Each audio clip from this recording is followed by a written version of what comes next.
I think it's important to highlight why countries have been successful, because at any point in time there's going to be negativity surrounding things that are going on, and in a lot of cases rightfully so. But I mean, the United States has been extraordinarily successful, and I would like to highlight some of the reasons why I believe that's been the case. For one, there's been a desire to live in the United States for a long time now.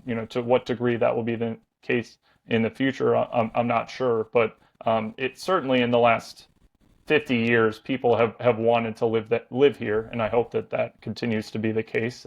There's been trust in property and business protections, and that is, I think, a universal trait of countries that have done well, at least in terms of business. There's good healthcare and higher education systems, which also feeds that feedback loop in terms of people looking to live in a country. And there's been a strong history of innovation. Most of the world's best technology firms reside in the U.S. today. And when you look at the list of businesses in the United States in terms of what companies are the most valuable, you see firms, NVIDIA, Apple, Microsoft, Alphabet, Amazon, Meta Platforms. These are all tech firms that have been at the forefront of innovation. And when you look at the list of most valuable firms in a lot of other countries around the world, you'll come across far more businesses and industries like manufacturing, consumer products, more old line industries. And that's not where the growth has been or is likely to be in the future. So, at least part of the justification, in my view, for why U.S. markets have done so well, certainly in the last 10 years relative to some other countries, is that we've had the tech companies that have been producing the growth. Now, will that persist? I don't know. We need to continue to cultivate in an environment where people want to live, that people want to start a company, things like that. That'll dictate whether this continues to persist. But undoubtedly, it's been a phenomenal success story.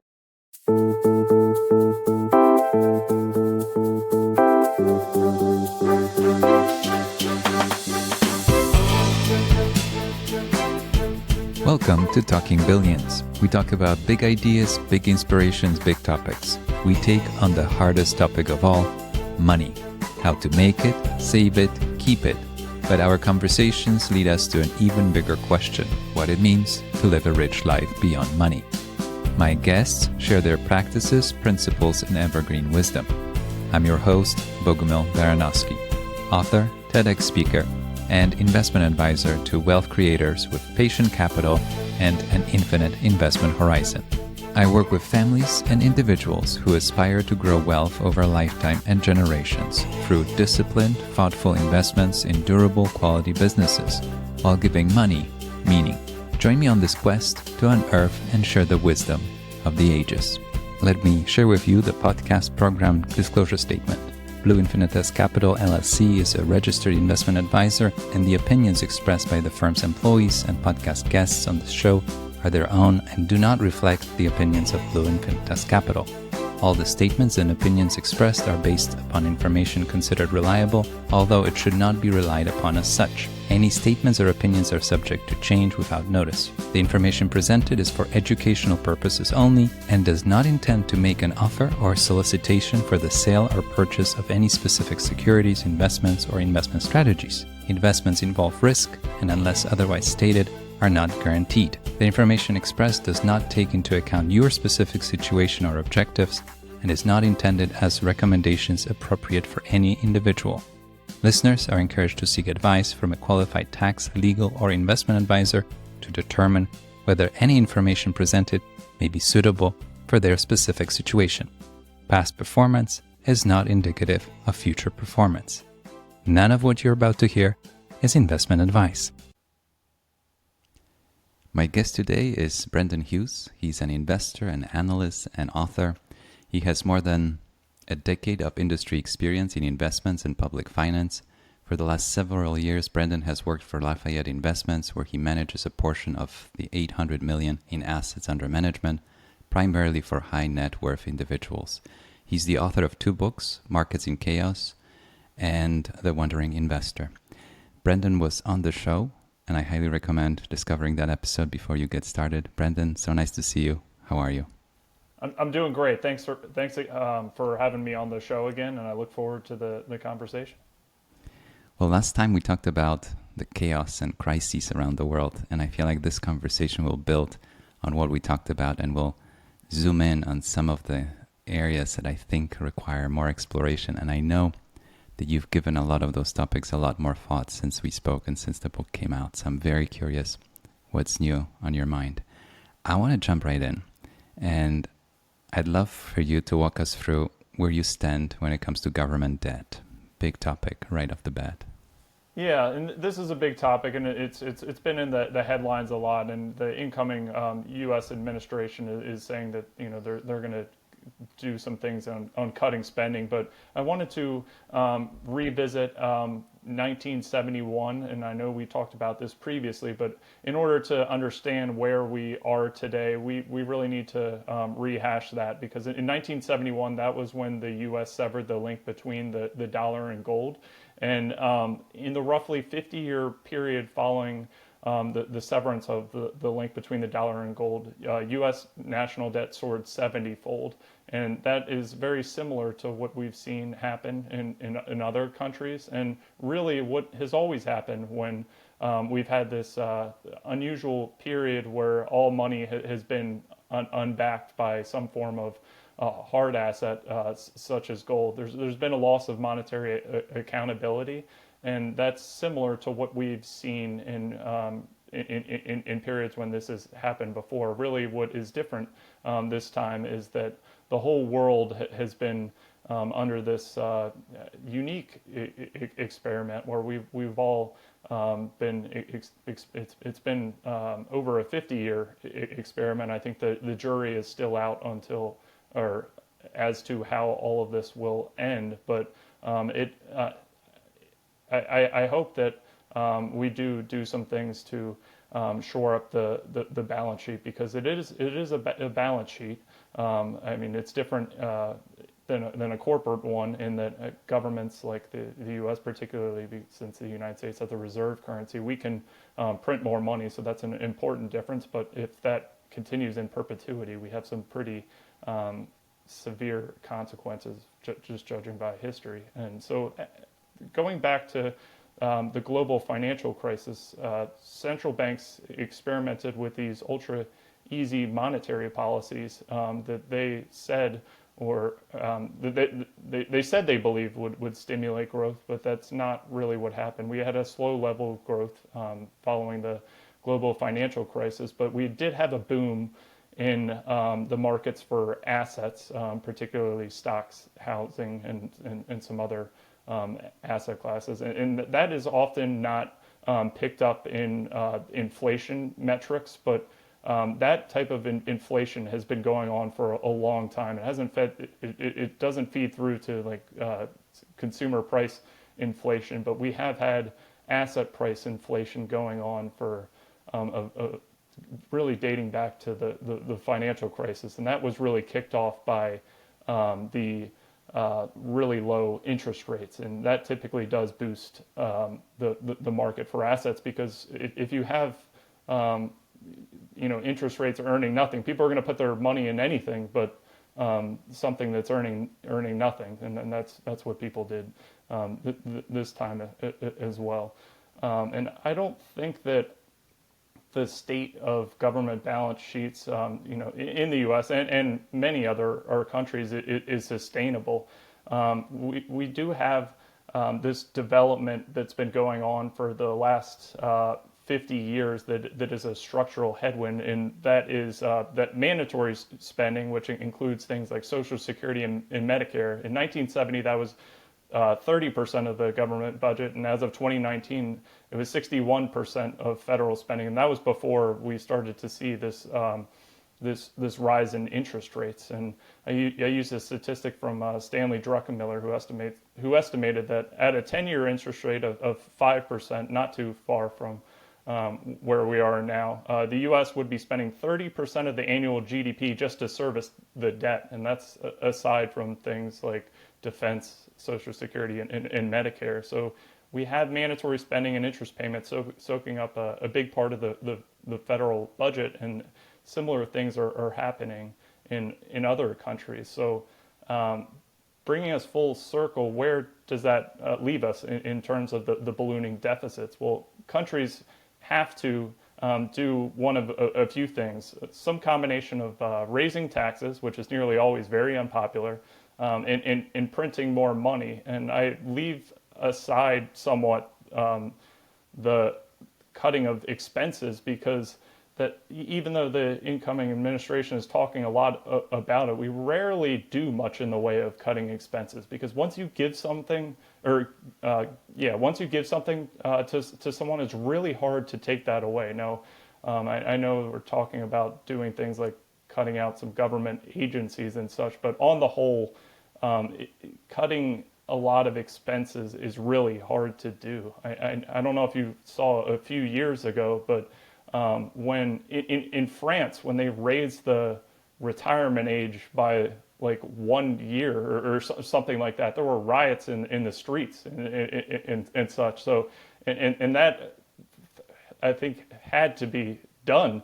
I mean, it's not like to shore up the balance sheet, but and that was a really mild example. So usually cutting expenses is not that realistic. We can do things on defense and such that the public is not going to see, but doing things on like Social Security and such is going to be really, really difficult. We'll see what happens there. I have so many thoughts, but working my way kind of backwards, demographics are working against us with a lot of those things, right?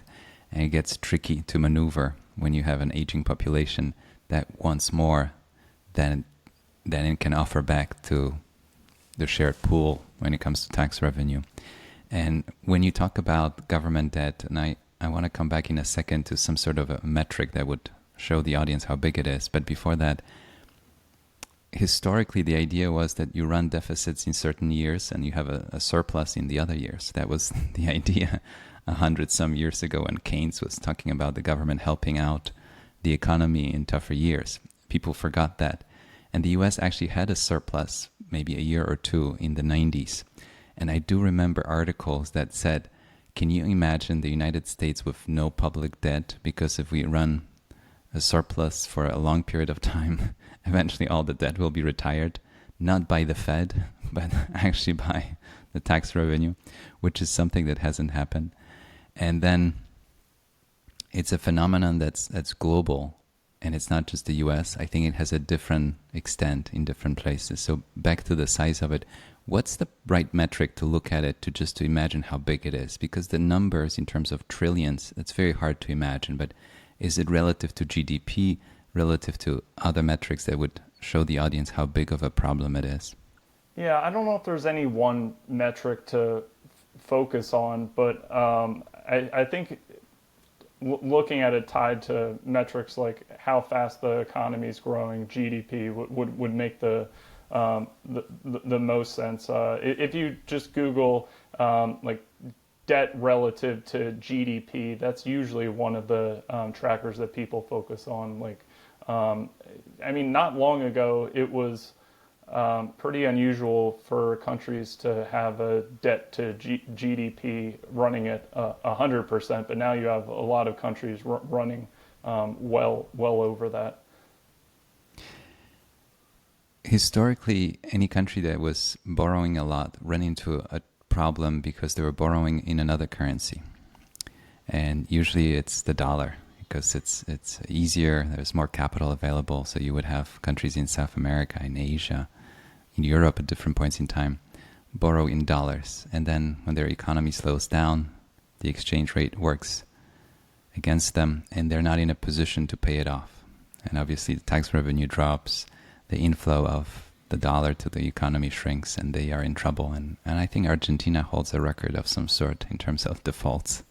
And I do have a memory of being in New York, sitting in a meeting when Argentina was issuing that 100-year bond. You remember that? Yes. And over coffee and cookies, somebody pointed it out to me, because I said, how does this investment work? And somebody pointed out something I think that's very relevant in other situations. He said, time horizon, investment horizon. If you're going to hold it for 100 years, you might be surprised and not get the kind of benefit you expect. But if you go in for a shorter period of time, you might be just fine. And maybe he was right. Actually, that bond during the pandemic, I think, was trading at a huge discount to par. And you might know more about it. But that used to be the challenge, and it remains a challenge for a lot of countries. The U.S. has a privileged position of borrowing in its own currency, so we can get away with it a lot longer. And it'll be interesting to see how this plays out, because typically reserve currencies have gone in cycles. I think usually 150 years is like the longest that any country has had a true reserve currency. But the ultimate reserve currency for thousands of years has been gold. People have kind of, I think, gone away from that premise just because a lot of people only know the United States to be the reserve currency for their entire lives. I'm not sure how much longer that will persist. I'm not predicting any imminent doom or anything like that, but if we do push more on protectionism, other countries are going to go to greater lengths to diversify. It'll be inevitable that they push to diversify away from the dollar to the extent that they can. Mm-hmm. And traditionally, when that's happened, people have turned to gold. I know that there's a lot of people who say that Bitcoin and things like that will take the place of gold, but gold has a several thousand-year history of that's what people have always turned to, and I think that will be the case this time as well. I think there's an argument to be made that we have thousands of years of history of gold. It is a currency. It is a store of value. You and I are investors, so I always have a preference for owning businesses. I manage money for families, and with a long-term infinite investment horizon, I feel like that kind of money with decades or a century ahead of them is better placed in actual businesses. But there are times when you have to look for alternatives for your cash, especially when it's earning zero. But businesses are a place that you can grow and compound capital over time. They can become bigger and better if you choose them right, and if you're not too wrong with some of the choices. But it seems to be the place. Now, currencies come and go. I grew up in Poland, and I remember 1980s and 1990s in Poland, and we had hyperinflation, and money was losing value so fast that between my parents' paychecks, the money was worth a fraction of what it was at the beginning of the month. And then we switched currencies. Basically, we cut off 4 zeros from the currency and reestablished trust and linked it to the dollar and the German mark. It was a managed exchange. So what was fascinating for me is that the economy continued to boom as the currency collapsed. So that's a food for thought, and I brought it up with some people that if we do fail in terms of the currency with the euro or the dollar or the yen, the economy will move on and go on. It will be disruptive, and there will be some unexpected winners and losers in the process. But the economy as such, which is our shared willingness to participate and offer our services and goods and go and shop at the same time, this will not go away.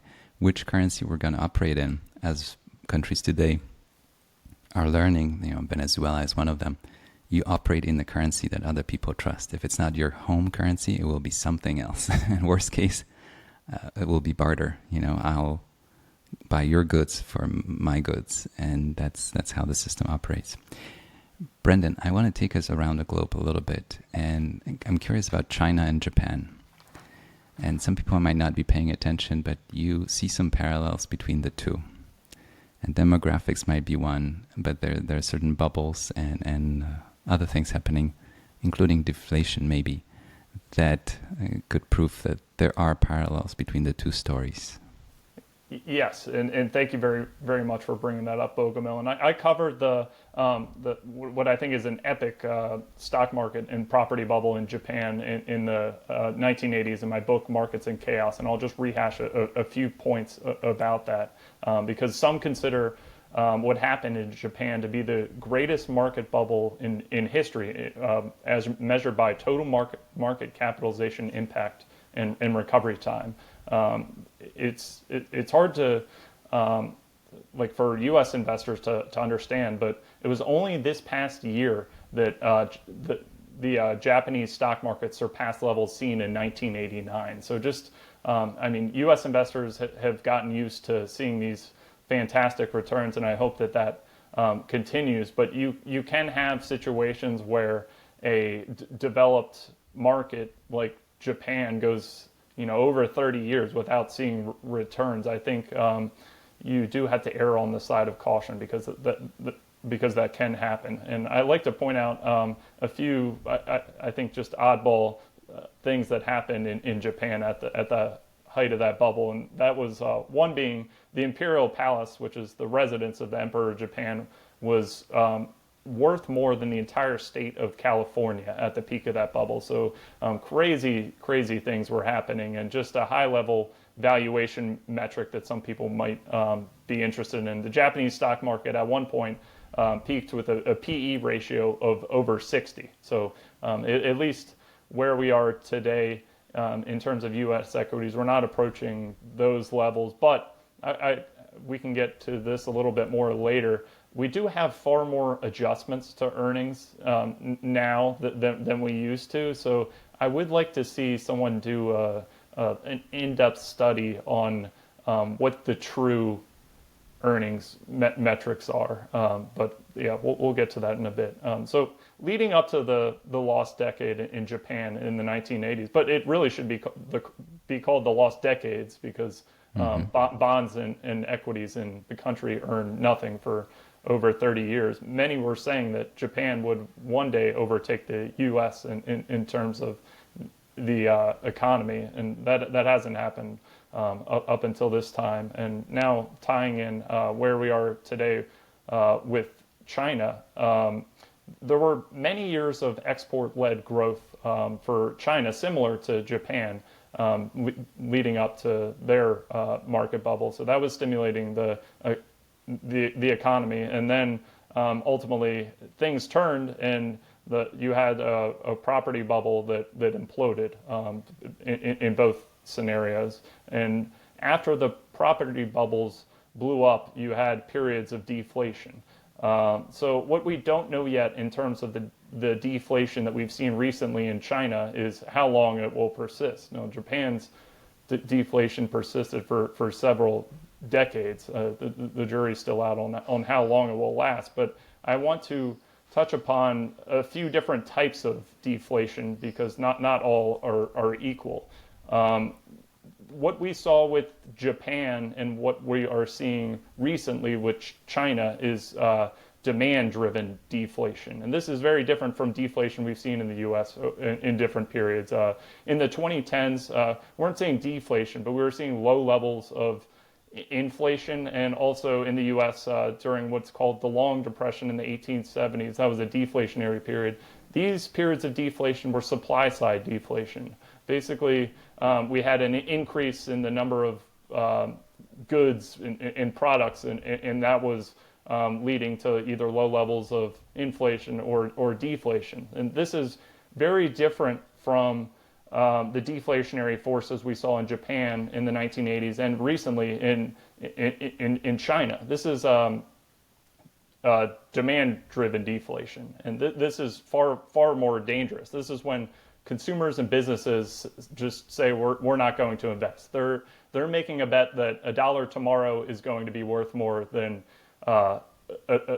more than $1 today, and this type of deflation can persist for much longer periods of time. Now, we don't know at this juncture as to when this will turn around in China, but people will ultimately have to be, in terms of consumers and businesses, they'll have to be convinced that that it's a good idea to invest in China, or you'll likely continue to see this deflation. I don't know if that will happen, but you'll have to see a reversal of some of the recent trends in order to stem the flow there. So many fascinating points, and I think it's worthwhile to look at the whole world. And I know that you've traveled the world and you've looked at a lot of markets, because I invest mostly in the US. I spent a lot of my life in Europe and then grew up in Poland. But when I look at the US market, it's easy to forget the rest of the world and the examples that are happening as we live, or when we look back at Japan, 3 decades ago, right? And realize that there are lessons from those periods. And that's what your book was about. And that's what you're trying to point out here, that things start to rhyme, right? The demographics, the property bubble, the asset bubble, and then what kind of demand you really had, supply and demand, and then what kind of deflation it's going to lead to. So it's all very interesting how this story repeats throughout time. And speaking of parallels, you also considered some parallels between the US today and the US in the 1970s. During the energy crisis. So I got to work with some people that started working in the early 70s. And by the time I joined the profession in 2005, they had vivid memories still of those years. They've been waiting for the 70s to happen. They didn't want the 70s to happen again. What happened, and what should we think about? Yeah, the 1970s was an era most people say was defined by stagflation, and stagflation is a period of low growth and high inflation. Now, we don't know at this stage if inflation will again take off. I think the jury is still out on that, but at least the initial period where we saw the huge spike in inflation following the COVID-19 pandemic did have similarities to the 1970s. Now, I will there are a few things that are different between today and the 1970s. One is more favorable for us in terms of inflation, and that's what the energy market looks like, at least for the United States. The United States is now a much larger player in oil today, following the rise in shale, and that's an important difference between the 1970s period, where we were much more at the mercy of other countries in terms of our energy independence, and something very eerily similar to today in the 1970s is in 1973, Syria and Egypt attacked Israel in what would later become known as the Yom Kippur War, and this is very similar to the war involving Israel today, and also the war that's been going on between Ukraine and Russia. Now, one big difference tying back to the energy independence is that between 1973 and 1974, the price of oil per barrel went from $2.50 to $11.50. Now, we did see a spike following the outbreak of the war in Ukraine, but we didn't see anything anywhere close to that. And fortunately, because for a period there, we were seeing high consumer price inflation. But imagine if oil was multiples of where it was. It could have been a lot worse, and it isn't to say that something like that won't happen. But we are in a more favorable situation in terms of where the United States is in terms of energy production today. And in the 1970s, there were widespread oil shortages, and that was partly explaining what happened in terms of that huge spike in oil. But the government responded to these oil shortages by implementing price controls, which always stokes inflation. And following the COVID-19 pandemic, we did see the implementation of things like rent control, and we do tend to repeat things like that, even if it makes no economic sense. I guess it sells to a certain portion of the public, but it's always been a poor decision in terms of the inflationary impact. And another similarity tying back to the 1970s has been what's been happening with labor unions. Labor unions have really seen a resurgence in recent years, but for a long time they were on the decline. Really, since President Reagan, he was, I think, famously just fired a bunch of air traffic control workers to make a statement that he was going to break up the labor unions in order to try and quell inflation. But after that, there was a long period where labor unions were on the decline, and recently we've had a resurgence, and that has put upward pressure on inflation. I don't know what will happen in future years, but that is something to keep an eye on. And Reagan went on to fully deregulate the oil markets in 1981, and as a response, non-OPEC production ramped up, and that helped get oil prices under control. So there's a lot going on there, but at the end of all of this, interest rates in the United States were put up to 20% in order to tamp out or to reduce inflation, and it did eventually come down to a bit over 3%. So we have not seen anything like 20% interest rates here, and hopefully it doesn't get to that. But what I don't think we know yet is if inflation will take off again. I don't know if you've seen recently, but people like Stanley Druckenmiller have done some talk saying that they don't know if inflation's going to take off again like it did in the 1970s after inflation came down. It would be right around now that inflation took off again in the same amount of time. That's really the $1 million question that I don't think any of us know with certainty. But there are some things that are, if they're implemented, will be inflationary. I mean, tariffs are obviously inflationary. We don't know, if they'll actually be enacted or to what degree. What people say and what people do are two different things. So we'll see how that plays out. So many interesting points. When I think of inflation, right, you could start at the end and you say, oh, this store owner just increased prices on his goods, and you blame him. But then you realize he had to increase the price because the rent went up. Why did the rent go up? Well, the property prices in the neighborhood went up. Why did they go up? Well, everybody refinanced at a lower interest rate and could buy more. Okay, why did that happen, right? And then you can go back and back. So I think it's a blame game in a way, because the most visible is the last person that raises the price on you. But you have to go all the way back to understand the phenomenon. Why? And I'm maybe oversimplifying, but there's too much money, right? There's too little goods and too much money chasing them. And the pandemic was an experiment in that we were trying to help out real quick with extra money, but it was chasing fewer goods in an economy that slowed down. I don't think you need to be a scientist or be a PhD in anything to realize that this will cause some sort of a disruption and cause the prices to go up. You point out that structurally, especially on the energy side, things are different. I would also acknowledge that in terms of household spending, obviously I don't know how the average looks like, and there's always housing no matter what, and it will remain so for centuries to come. Everybody needs a place to live, and there's food.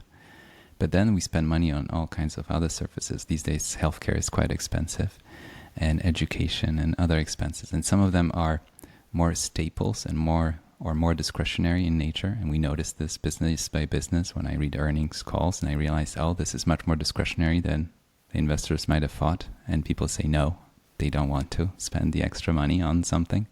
So it's more nuanced, and there's a lot more to it. When you look at inflation, you say, oh, it's 4%, 5%, 20%. Tell me more, right? Because it's much more interesting to see, is it the housing? Is it the food? And then a lot of the spending, especially with households these days is on services that are not constrained. So, for example, if we have 1 million more people sign up for any video streaming, film streaming service online, right? The incremental cost to provide it is minimal. Now, if you want me to provide a full new single-family home, there's no operating leverage there, very minimal. I have to build a whole new house on a new street, right? It's a very different ask. So the dollars are not equal. And if you want to offer somebody an email or a website or anything that's virtual these days, so many services are virtual, the incremental user costs nothing to add. So actually the prices don't really have to go up. If they do go up, they create much better margins, which can explain why some portions of the stock market or the economy are collecting a lot more in profits. I'm going too far with it, but I just wanted to mention how it's a multi-dimensional phenomenon. Yeah, and I think that those are a lot of interesting points. And, I do like to point out that in a lot of ways, I think we've been in this golden age of the consumer. I know some people will disagree with that, but you see the products that, the Amazons, the Netflixes, the Googles that are providing to consumers at, in some cases, no monetary cost. No, they'll use advertising, but, and then like the amount that a Netflix charges for its streaming service is, to a lot of people, extraordinary value. And Amazon, with they've revolutionized, really all of the consumer experience with the free shipping. People complain about some of the lateral effects, like on small businesses and such, but I think it's really difficult to argue that what a lot of people are getting from some of these services is not tremendous value. So that has been in certain ways a deflationary force, really, since coming out of the global financial crisis that continues, at least amongst some of those companies. And then there's scale, and then there's global trade. So even physical goods are produced far away from home, shipped to you in scale. And to produce 1 million more units, there's a huge operating leverage. So there are a lot of forces that allowed us to get away with so much more money flowing around, and inflation for so long not picking up. But there are enough studies about it. But it's a fascinating phenomenon. And when I think ahead, I know that there are certain trends that will continue, and technology will make things more affordable in many different ways. But your home, your food, and your healthcare and your education, these are the big buckets that we haven't yet really figured out. I know there's quite a bit of innovation on both healthcare and education, but a house is a house. I need 4 walls, a couple of windows, and somehow we haven't figured that out. Yeah. I am curious about the U.S. as such, an incredible success story that you write about. We had wars, we had all kinds of conflicts and crises, and the stock market collapses at different points in time, and a financial crisis that you bring up. But it's been a success story. Do you want to tell us why?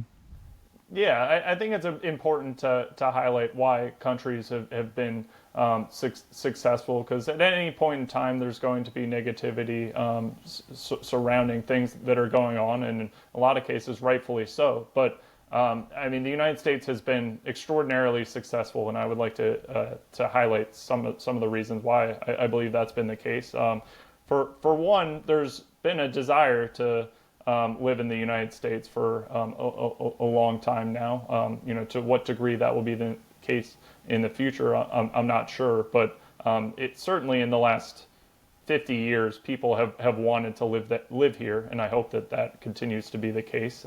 There's been trust in property and business protections, and that is, I think, a universal trait of countries that have done well, at least in terms of business. There's good healthcare and higher education systems, which also feeds that feedback loop in terms of people looking to live in a country. And there's been a strong history of innovation.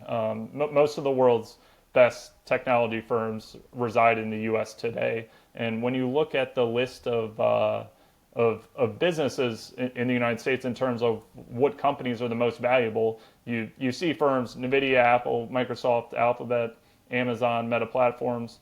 These are all tech firms that have been at the forefront of innovation. And when you look at the list of most valuable firms in a lot of other countries around the world, you'll come across far more businesses and industries like manufacturing, consumer products, more old line industries. And that's not where the growth has been or is likely to be in the future. So, at least part of the justification, in my view, for why U.S. markets have done so well, certainly in the last 10 years relative to some other countries, is that we've had the tech companies that have been producing the growth.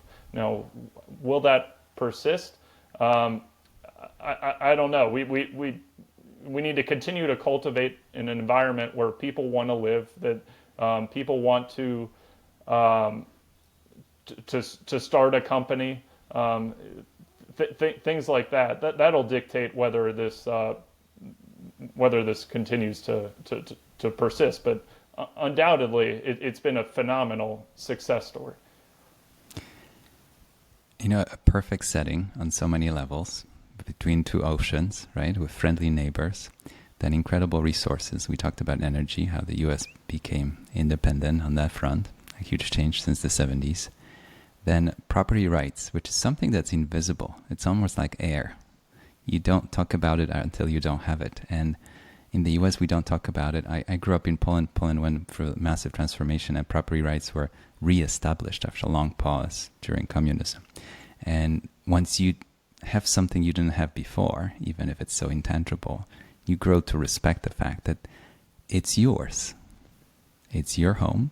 It's your stock portfolio. It's your retirement account. It's yours. And we can change presidents. We can change governments. We can have all kinds of elections in between. And things will come and go. But you own it. And I have worked with families that have had wealth for many generations, and most of them had those assets in the U.S. one way or the other. And I hear those stories of having some sort of mineral rights that date back multiple generations, and there's still a check coming in the mail, which is the continuity through generations is mind-blowing. And it gives me a huge respect for the country that can provide it and protect it. And I think that's something remarkable.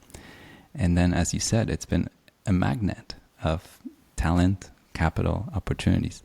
Even some of the newer tech companies, and they're not many, that were created outside of the U.S., they decided to be listed in the U.S. And some of them moved their headquarters and most of their employees to the U.S. because it's such a big market for them anyway.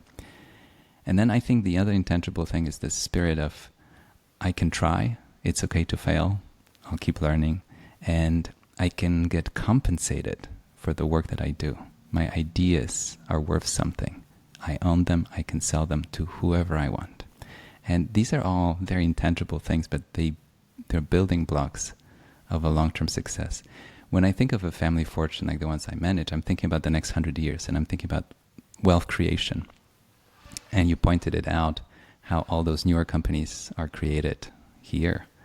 And then where will the new money come from? Where will the new wealth come from? So when you want to reinvest the capital, wouldn't you want to be more so in a place that allows that business creation? And you can imagine what kind of new businesses will be created. One last thought, I had Professor Aswath Damodaran on the show, and we talked about the U.S. market as such, structurally speaking, and he pointed out how in the U.S. the companies tend to be younger than in Europe, for example, or even globally. And there's more of the newly created businesses in the U.S. in general. And the last thought was among the larger companies, on average, they're also younger. So he has like 3-4 different metrics to show how young this economy is, right? And it's been around 200 some years as a country, but when you think about the businesses that represent the biggest portion of the stock market, they're not that old. These are not 200-year-old companies. They're relatively new. So food for thought, especially if you're thinking, where would you like your capital to be? Both protected, invested, and with a runway to grow. So that's a food for thought. and there's more about it. But I want to move on to passive investments, and I know you have thoughts about the role that it plays, and I know that a lot of people are excited about it because it gives them an opportunity to participate in the market at a low cost and in an efficient way. But there are some side effects to the passive investments. Yeah, and I don't think I think we're early in starting to understand what the full effects will be. I don't know if you saw, but recently Terry Smith, who runs Fundsmith Equity Fund, he kind of was asking the question as to at what point of ownership do passive investments basically destroy the pricing mechanism in the stock market? And this is really interesting stuff to think about. And I don't think we know the answer to that. But certainly if everything was 100% passive, then there would be no pricing mechanism. I believe that we are now over 50% ownership in terms of passive in the United States. So, what's the magic number we get to where we start to, or we may have already started to see a severe dislocation in the pricing mechanism, but is the real number 60, 70? I don't think we know yet, but this is something that I think people should at least be aware of, because it's been a long running trend, whether to what degree people are even aware of it. But it's really, when you invest in something like a market cap weighted index like the S&P 500, it's been a much more active decision over time to invest in just a few technology companies. Now, if you have a huge period where some of the smaller non-tech companies do well, then that won't be the case. But it would have to take a lot at this juncture, just given the size of like the top 6 technology companies, for that not to be the case. But I think people should at least be aware of some of these things, because a lot of people just see that 40 years ago,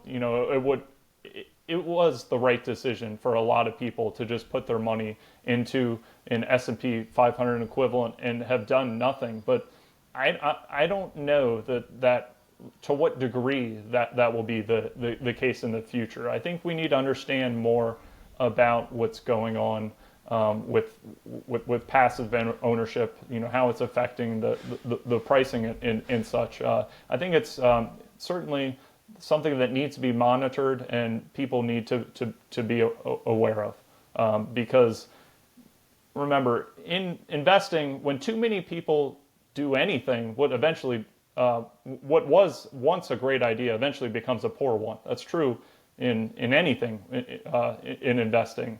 I'm not sure to what degree that is applicable to investing in something like an S&P 500 index fund, and I don't think that anyone at this stage can say with certainty as to how that'll play out.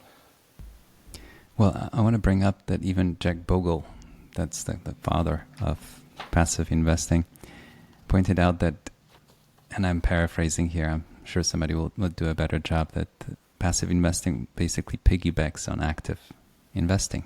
And he even had a quote that I don't remember, that if there's too much of the passive, the pricing system doesn't work. It's chaos. He called it chaos at some point in one of the interviews.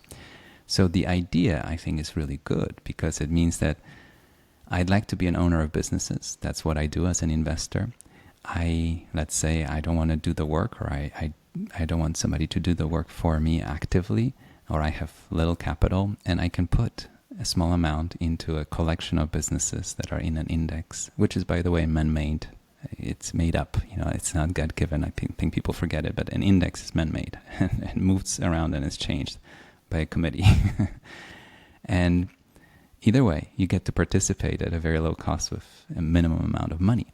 So the idea is good. Now, when we think of the stock market as a variety of opinions, that people coming with a variety of opinions and establishing a price of different assets, if the variety goes away in the sense that you have one big buyer, which is passive, and it's done regularly, because this is the money in retirement accounts, this is the money that's automatically invested, and there are good reasons to do that. But then you realize who is actually doing the thinking, Who is actually saying this stock is overpriced or underpriced, or this doesn't make sense? And who's actually watching the businesses and saying this management is not doing what they should be doing, or the other one should be praised for what they do, right? So I always ask, who is actually thinking and making a conscious investment decision? And the fewer of those voices we have, I think by definition, it will cause some problems.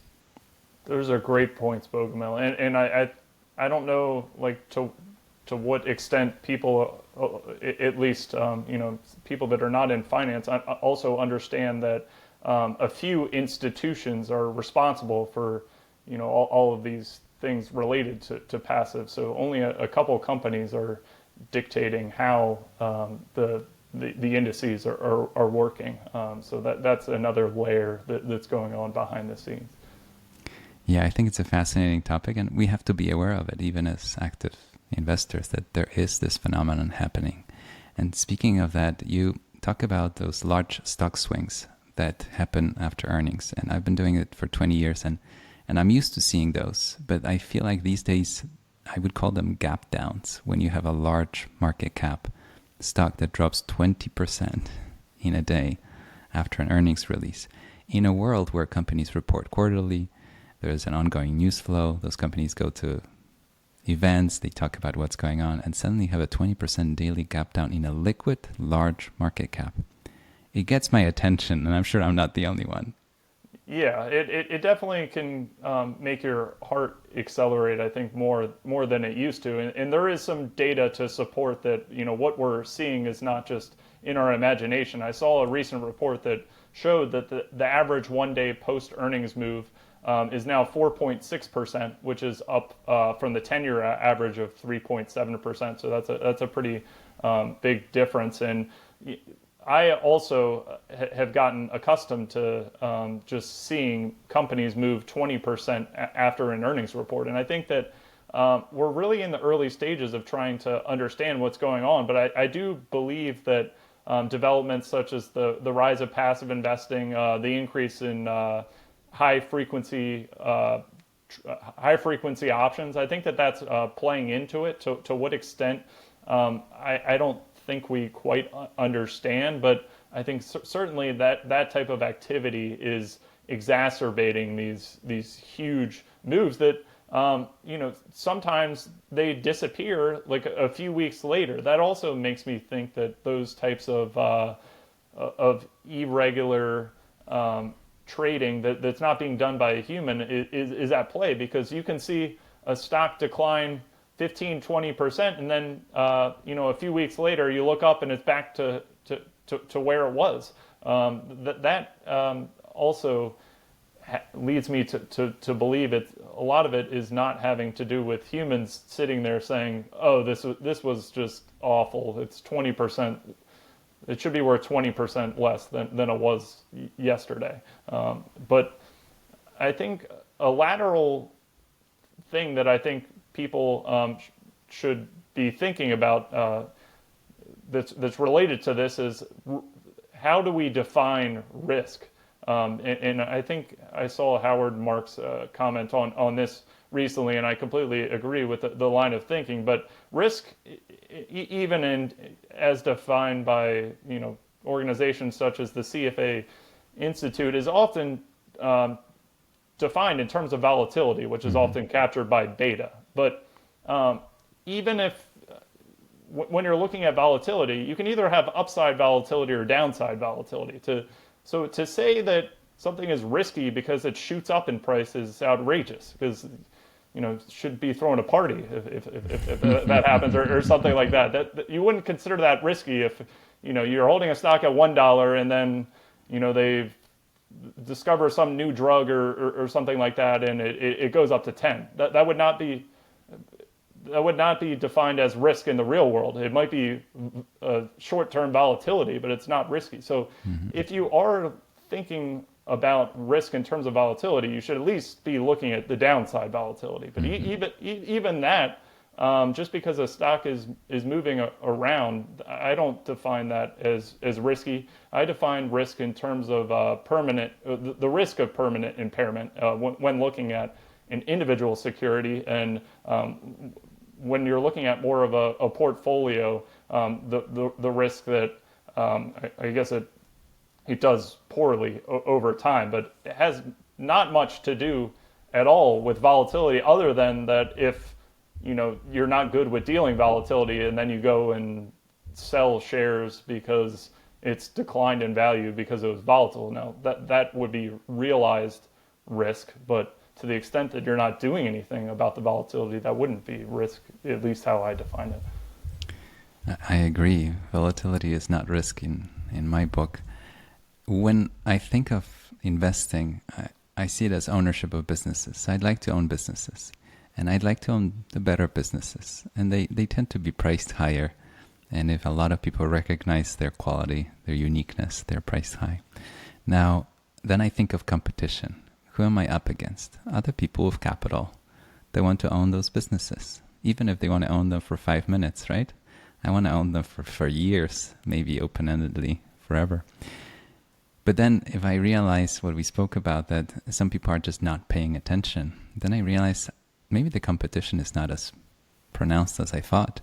And the second thing, if I extend my investment horizon, I talk about the infinite investment horizon for the families I work with, then I realize that there are fewer people left in the room that are thinking this way. And those families are unique. They are not in a rush. They're compounding substantial wealth. They definitely don't want to lose it, which links back to what you mentioned. Risk is permanent loss of capital.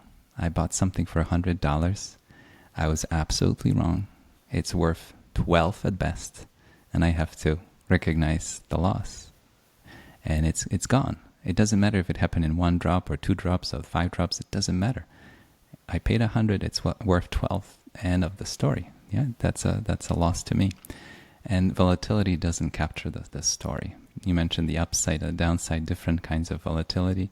And the other thing, you might be holding a stock that hardly moves up and down, but there's an ongoing fraud, and this stock is worth 0. So you might be holding it with no volatility for 10 years and be so happy about it, and then realize this is a worthless piece of paper. They lied to me. And that has happened. We've seen it. And companies with huge leverage, questionable practices, and so on, showed us that permanent loss is a very, very real thing when you're investing. So that's something to think about.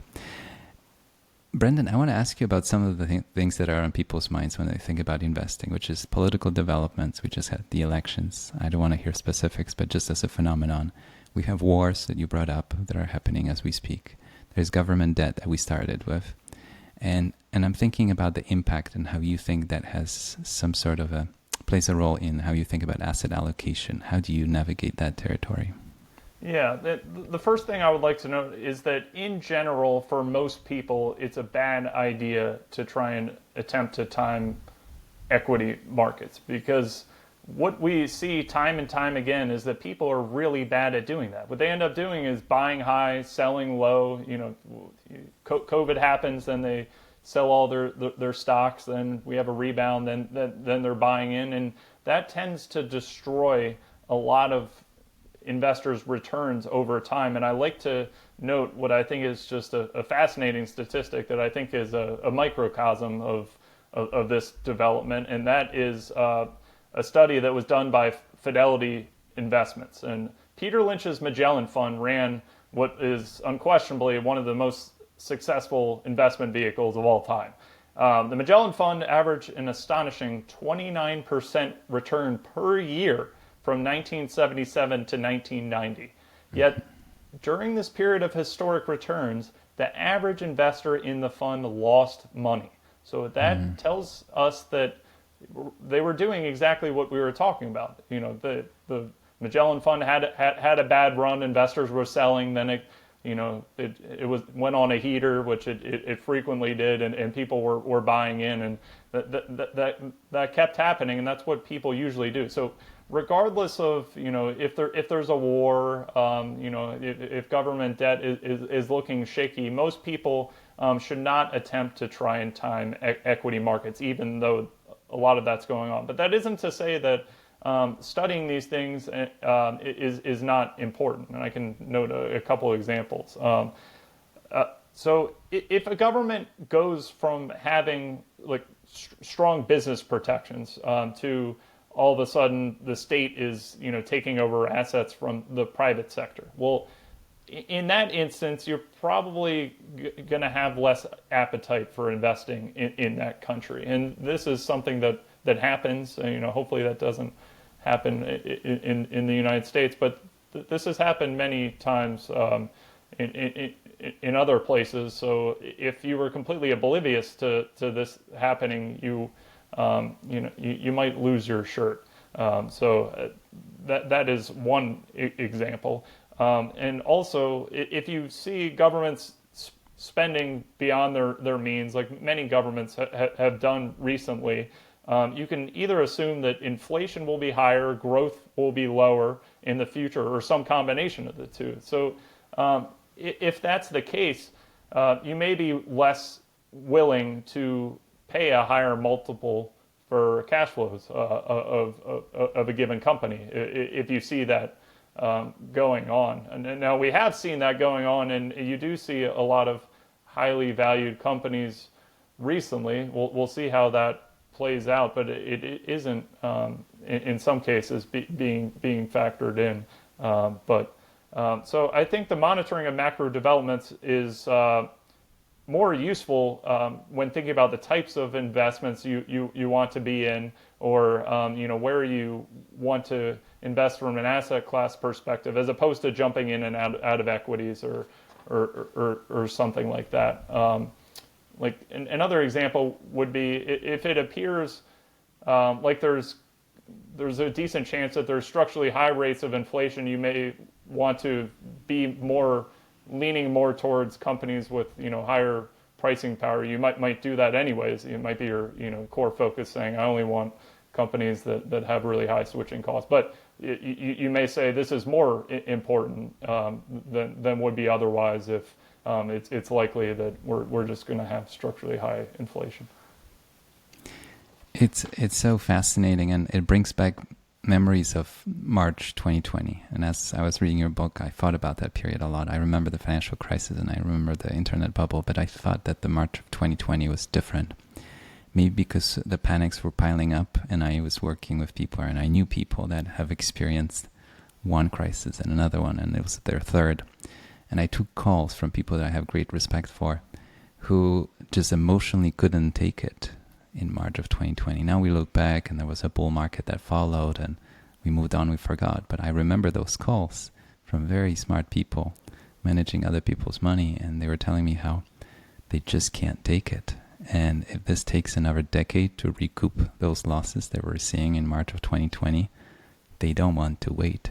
So as it may seem easy now to just hold on to what you had in March of 2020 and let it recover as it did, it wasn't easy, and it was a very emotional and hard psychologically decision to stay invested in those periods of time. And I think that's what you're pointing out, especially with Peter Lynch's example. And I read his book when I was in college, and I'm the reason why we're having this conversation 20 some years later, because he opened my eyes to investing as ownership of businesses. But look, an average investor lost money in one of the best funds that ever existed. No endorsement of any kind. I don't know if this fund is even open for business these days. I really don't know.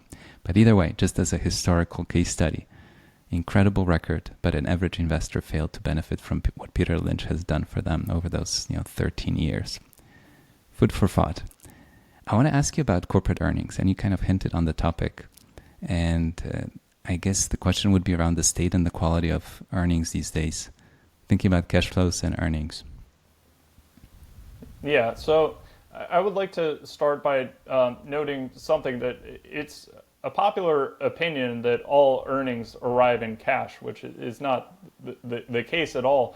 And it's really strange to me as to why anyone would pay attention to the earnings that don't convert to cash, because these earnings can't pay a dividend. You can't invest in the business with it. You can't repurchase shares or make an acquisition, which is the whole point to an investor.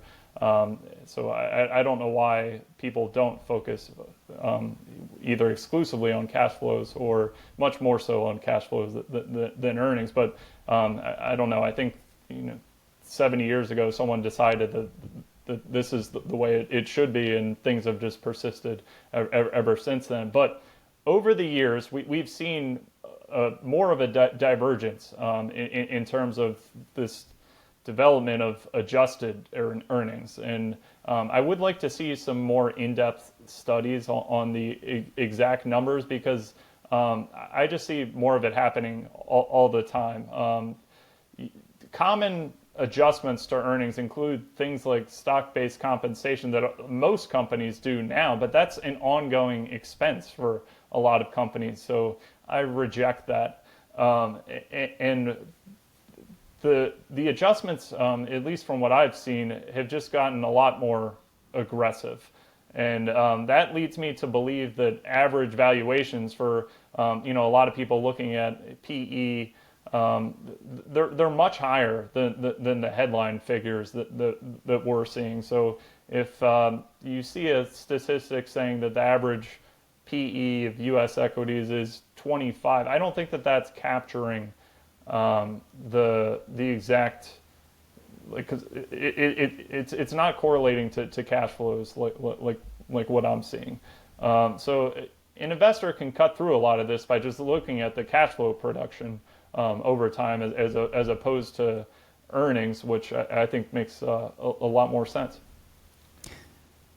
I think it's easier to understand when you think of a simple business, a storefront or a cleaners in New York. They receive the cash, they provide a service. There's a short cycle between the two. In 2-3 days, you can pick up your shares, maybe later today.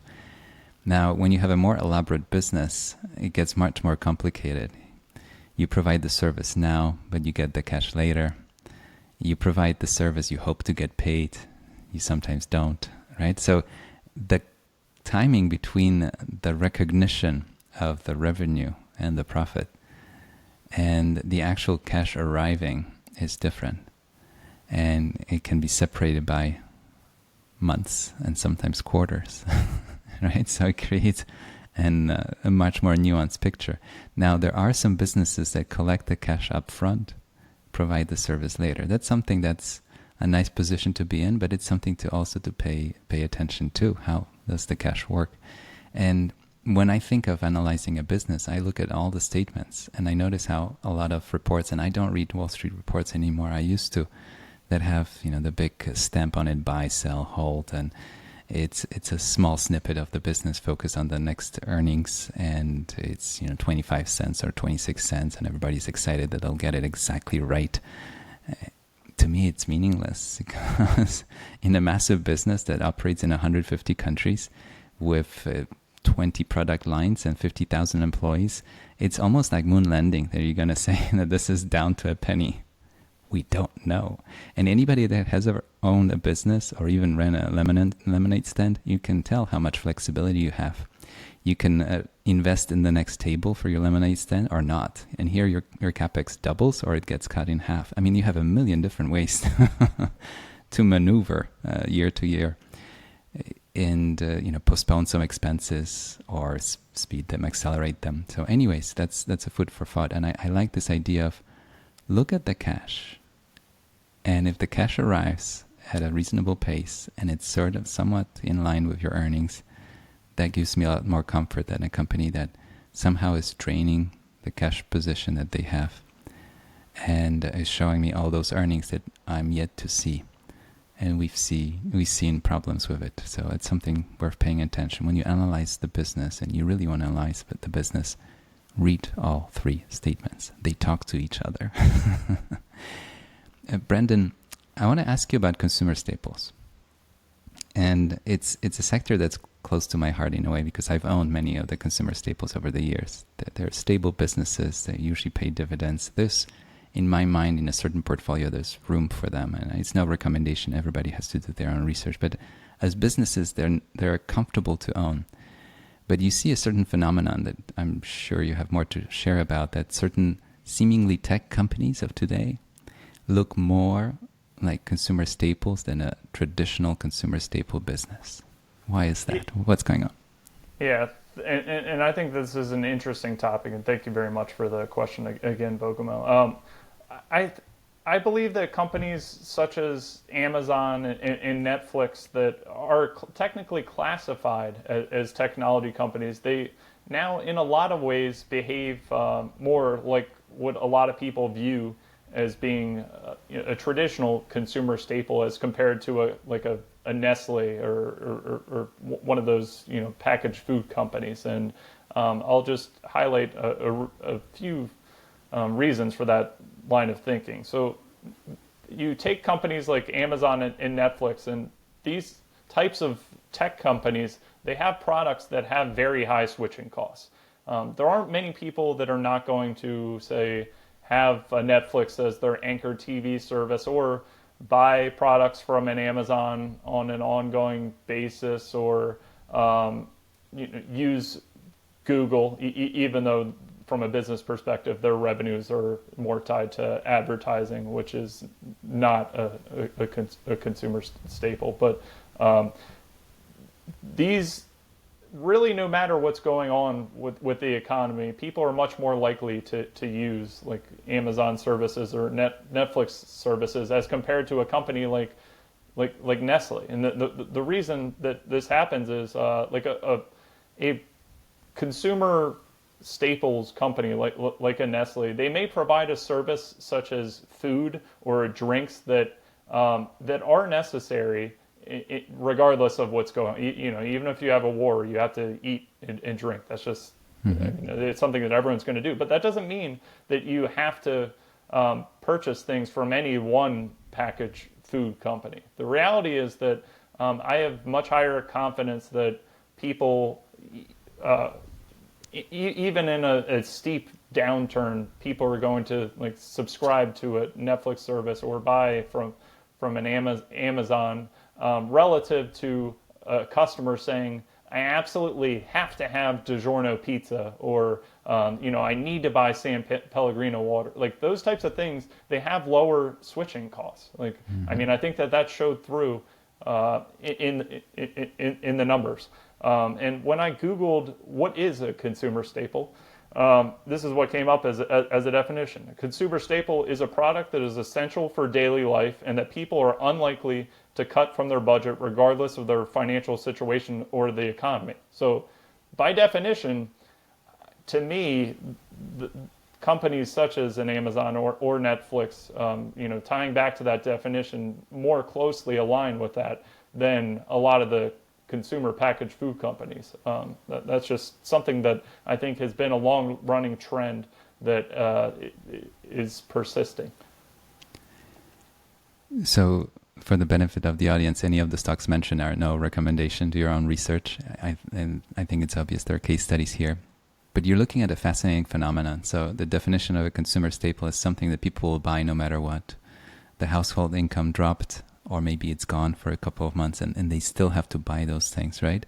And I think a couple of things have happened. One, on a traditional front, with the branded products, I think the way we reach the consumer has changed. So we don't have a handful of big, TV channels, TV stations. We have so many ways to consume content these days. So to reach the same number of people, I think that's disrupted and changed the branding and marketing environments for those brands. That's one thing. And the way we shop for them in terms of physical place has changed as well. So I think there are a lot of things that don't make these staples these days, some of them at least, as stable as they used to be. So that's a food for thought.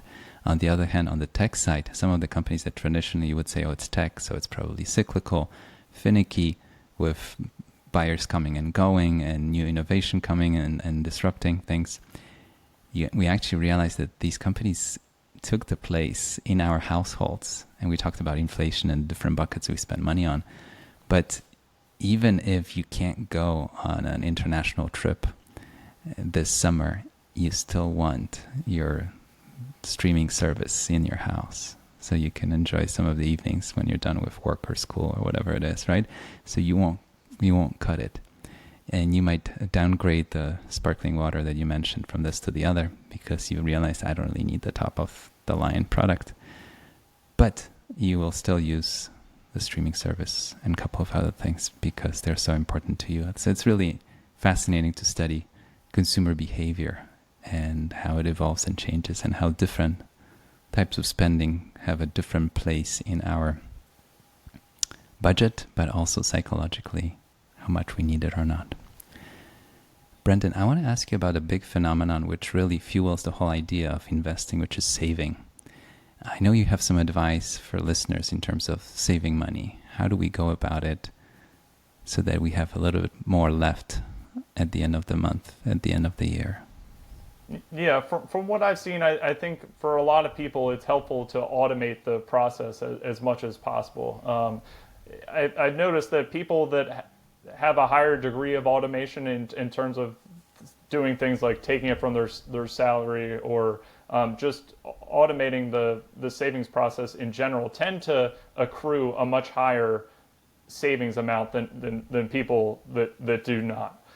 So I think that to the extent that you're able to do that, I think it's really important. I recently read in a book that the single most important factor in determining an individual's long-term savings amount is their savings rate. So not only are you automating it, but what percent of your salary or something like that are you contributing?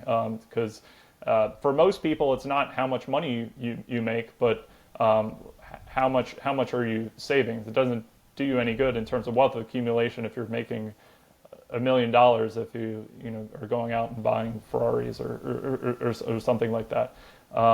But that didn't surprise me that the most important factor is the savings rate, because people that tend to focus a lot on their savings, then they start thinking about budgeting, savings rate, like long-term savings. All of it starts to feed a virtuous flywheel. Mm-hmm. So the people that are spending a lot of time thinking about these things are already 2 steps ahead of the people that aren't. I like the idea of making it automated, and I think the retirement accounts as such, as a phenomenon, have been so successful, especially the ones that take the money out before you see it, when it's deducted from your paycheck. Because it's once it's out of sight, in a way it's out of mind, because you can't spend it, and then there are consequences if you spend it too soon. It has to be taxed and there are penalties, so it's really out of your reach. And I was thinking, it came up in some conversations, the idea of a home ownership, and it's a very personal decision if you want to own your home or not. But when people realize at some point of their life that most of their net worth is in the house, I'm always curious to ask why. And why is that? Because it's something you had to pay every month throughout a decade or 2 or 3. And it's locked up. Obviously, the banks invented the equity line, so you could take money out of an appreciated asset. But if you ignored the temptation, you do have this one meaningful asset that, even if it kept up with the inflation that we talked about, it could be a big portion of the household net worth, which is successful because it was an automated way to really save effectively at the end of the day. I don't know if it was better than the other asset classes. That's a whole different discussion. But it worked for many households historically. Who knows if it's going to work going forward? Just the food for thought, historically speaking. Brendan, I want to ask you about some of the favorite books that you've read this year. I know you read a lot. Do you have some recommendations? Yeah, the first one, you had noted that you're either reading right now or you've read recently, and that's Over the Edge of the World, Magellan's Terrifying Circumnavigation of the Globe. This is just a fascinating page-turner that discusses Magellan's famous voyage and talks about the age of discovery. But the author, Lawrence Bergreen, is really talented and has written some other excellent books. Another one, Marco Polo, I don't remember the full title, but really good at documenting adventure, the type of history that's going on at that time, and I'm just getting excited even thinking about it. It might be something nerdy, but really fun stuff. Have you finished the book yet? No, I'm reading it and I'm really loving it. So when I saw that this was your number one, I understood why, and don't give it away. I mean, we know all what happened, but just the storytelling, and it's just an enjoyable read.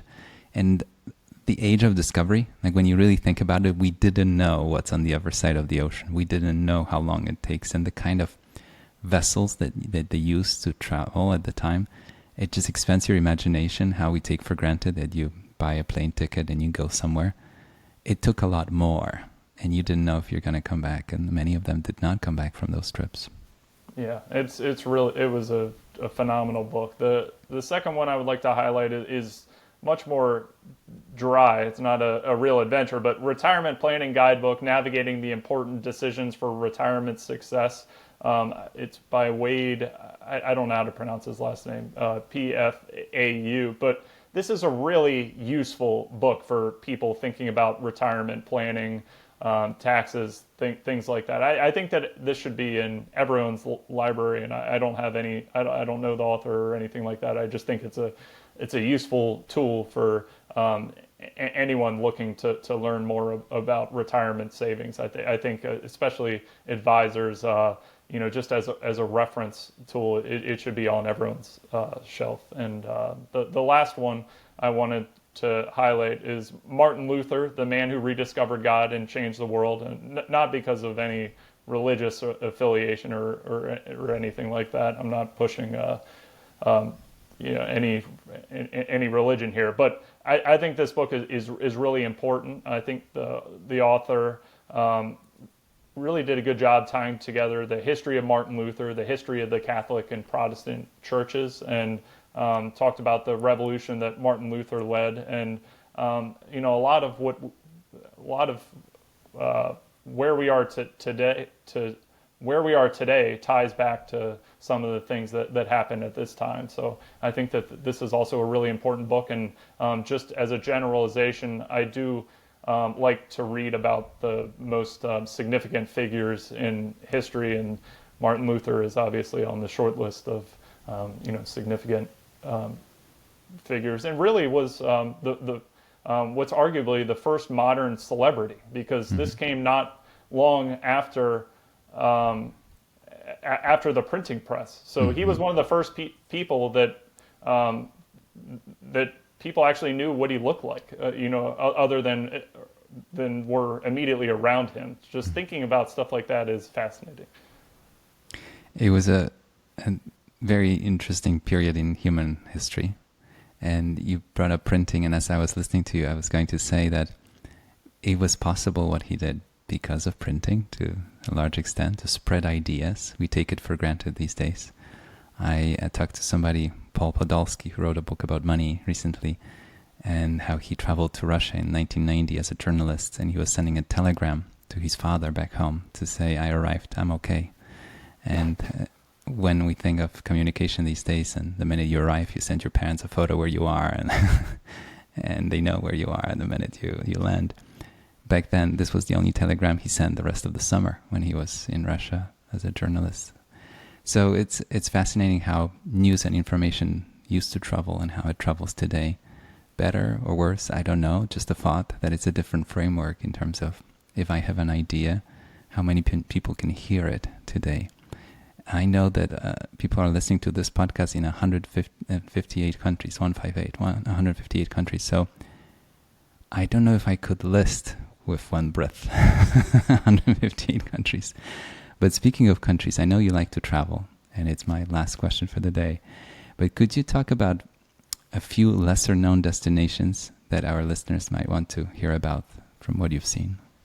Yeah, and I need to preface this with, if you're looking to travel, you always need to do your own research on safety conditions, because I don't want to say, oh, Brendan said to go to Uganda and then something bad happened. So that you always need to do your own research on, because things are constantly changing, particularly in some places that can be more volatile. So that is number one.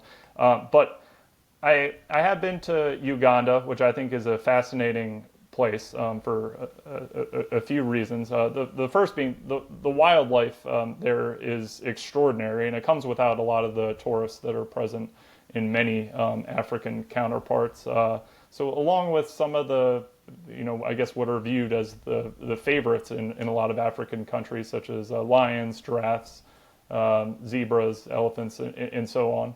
Uganda, you can do walking tours to see gorillas and chimpanzees, which is just remarkable. And Uganda is home to around half of the world's population of mountain gorillas. So that is really what sets Uganda apart from some of the other countries in Africa. And aside from the magnificent walking tours you can do to see the chimps and gorillas, and the chimps were documented in a documentary on Netflix, Chimp Empire. They, I don't know if you've seen I that, haven't but seen it. I have to see it.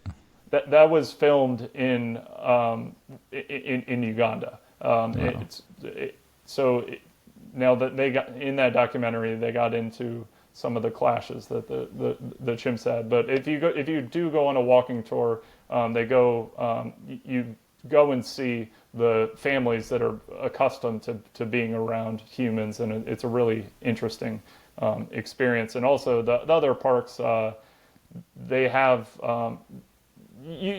you can be the only people in a park at a given time, which is like, you go to some of the other parks in some other African countries, and you can have like 50 safari vehicles around you at any one time. So it is a different experience, and it's just an interesting,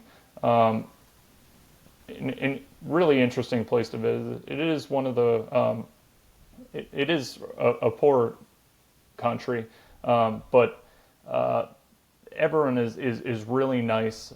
They have excellent locally grown fruit, things like that. So Uganda that's one of my most memorable experiences. Another, this one I'm sure it's probably not on many people's radar, but Tajikistan.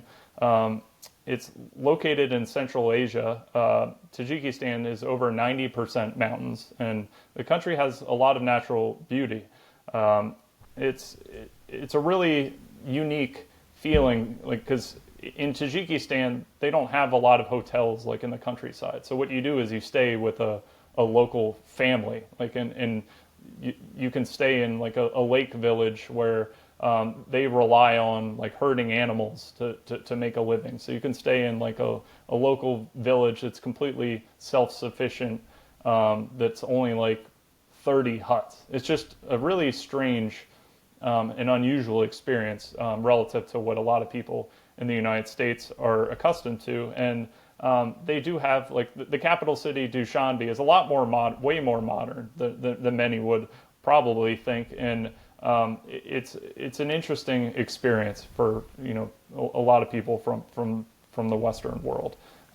So wrapping this up, I view traveling as probably the best way to learn. I also like to write. I publish some books, but in terms of writing and traveling, you get to dictate, how you experience something. I also like to read a lot, but you are seeing the world from someone else's lens. Whereas traveling, you can cut through, any potential biases, because you're just seeing things that are in front of you. And some might ask, what good does it do to go to a place like Uganda, at least from an investment standpoint, because that's such a small economy compared to something like the United States. But you can pick up on things like, what degree are purchases still being done in cash? How long does it take, for a package to ship, and things like that. And also, you just get a lot of different perspectives. Just talking to people in countries like that is sometimes completely different than talking to people in the United States. I think a lot of people underappreciate the degree that we are a lot of times locked up in this little bubble at home in the United States, and it isn't the way that a lot of the world works. And I think you have to appreciate some of the differences, and some things are surprisingly similar. Like a lot of people probably aren't even aware of Dushanbe's existence, but if they were, they probably wouldn't guess that a lot of it is pretty modern. So it opens your eyes and it expands your horizons, And I think it's a humbling experience too, to see how other people live. When I travel, I think of time, that time moves at a different pace when you travel. And I think it's because our senses are on high alert. Everything is new. The language is new, the smells are new, the spaces are new, the people are new. But then we realize how much is the same. People wake up in the morning, they want to get to school or work. They come home, they have a meal, they have guests over, they maybe even host you. So you get to see that we're all alike in so many different ways. Just the scenery and the setting and the history and everything else might be a bit different, but stories rhyme. And the one last point I want to make is the way you describe travel as what I would call going to the source. And it applies to investing too. I can read an article on a cover page of some weekly magazine about a stock where a journalist does a pretty good job explaining what the business is about.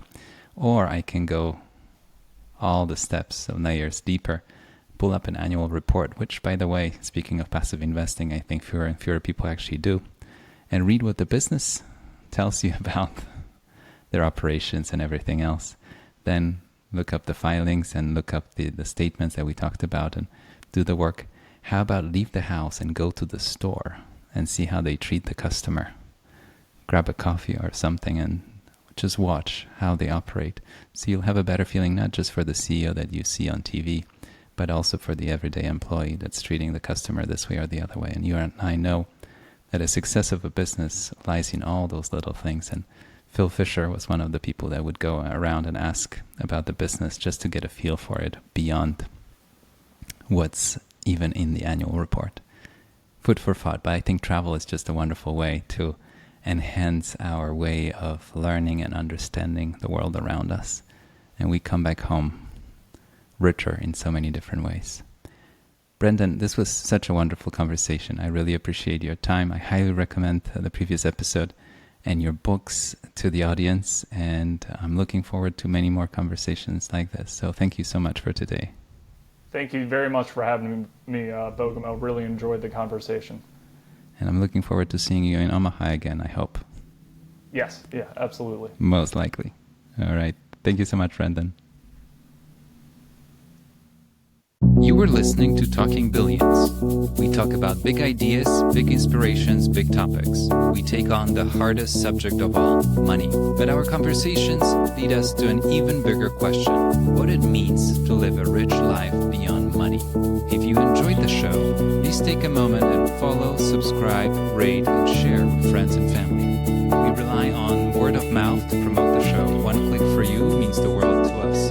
Thank you. Until next time, your host, Bogumil Baranowski.